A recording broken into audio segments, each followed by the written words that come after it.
Hi friends, அஸ்ஸலாமு அலைக்கும். நேற்று மணி 2 ஆகிடுச்சு. சீக்கிரமாக சாம்பார் இறா தொக்கு வச்சு மதியானம் சாப்பிட்டாச்சு. சாப்பிட்டு கொஞ்சம் நேரம் ரெஸ்ட் எடுத்து மறுபடியும் நான் கிச்சன் க்ளீன் பண்ண வந்துட்டாங்க. எல்லாமே தொடச்சி எல்லா சாமானும் எடுத்து வச்சாச்சு. பேப்பர்லாம் மாற்றியாச்சு. இந்த ஜன்னல்கிட்டலாம் ரொம்ப தூசியாக இருந்து அதெல்லாமே நம்ம தொடச்சியாச்சு. ஷீட்டும் மாற்றியாச்சு. எல்லாமே தொடச்சி க்ளீன் பண்ணியாச்சுங்க. இந்த கிச்சன் க்ளீன் பண்ணுறதுக்கு 3 மணி நேரம் ஆயிடுச்சுங்க. ஆனால் சுத்தமாக க்ளீன் பண்ணால் நம்மளுக்கு வேலை கொஞ்சம் மிச்சமாக இருக்கும். ரொம்ப அழுக்கு சேராமல் மாதத்துக்கு மாரி நம்ம க்ளீன் பண்ணால் நம்மளுக்கு கொஞ்சம் வேலை ஈஸியாக இருக்கனால எல்லாமே செஞ்சு முடிச்சாச்சுங்க.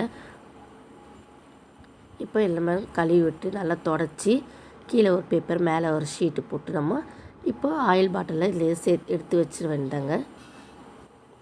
இப்போ ஸ்டவ்லாம் கழுவி கீழெல்லாம் கழுவி தள்ளியாச்சுங்க. எல்லாமே சூப்பராக க்ளீனாக ஆகிடுச்சுங்க. இப்போ பார்க்கவே கிச்சன் புதுசாக இருக்குது. சாமான்லாம் இருந்தது அதெல்லாம் வாஷ் பண்ணி வச்சாச்சு. இப்போ கீழேயும் கபோர்டுக்கு மட்டும் துடைக்கணும். காலிங் போட்டு கபோர்டுங்களை தொடச்சாச்சு. கீழே மாப் போட்டு தொடச்சாச்சு. இந்த ஹேண்டெல்லாம் ரொம்ப பிசாக இருந்ததுங்க, அதுவும் நம்ம தொடச்சாச்சு. காலிங் போட்டு ஃபுல்லாக நல்லா பளிச்சுனாச்சு. இந்த மிக்சி கூட ரொம்ப தூசிங்க. வாரம் தொடச்சாலும் அந்த தூசி எப்படி தான் வருதுன்னு தெரியல. அதுவும் தொடச்சி முடிச்சாச்சு. இப்போ சாமானை வளர்க்குனதெல்லாம் எடுத்து நம்ம அடக்கியாச்சு. சூப்பராக கிச்சன் ரெடியாச்சு. இப்போ ஸ்க்ரீன்லாம் போட்டு நம்ம துவச்சி வச்ச துணியெல்லாம் மடித்து வச்சாச்சு.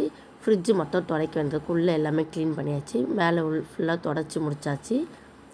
நைட்டு டின்னருக்கு குழி இட்லி கேட்டேன் என் பொண்ணு. அதனால் குழி இட்லி போட்டு மதியானம் வச்சு இந்த சாம்பாரும் வேர்க்கடலை சட்னி மட்டும் அரைச்சாச்சுங்க. என்னோட வீடியோ பிடிச்சிருந்தா லைக் பண்ணுங்கள், ஷேர் பண்ணுங்கள், கமெண்ட் பண்ணுங்கள், சப்ஸ்கிரைப் பண்ணுங்கள். தேங்க்யூ.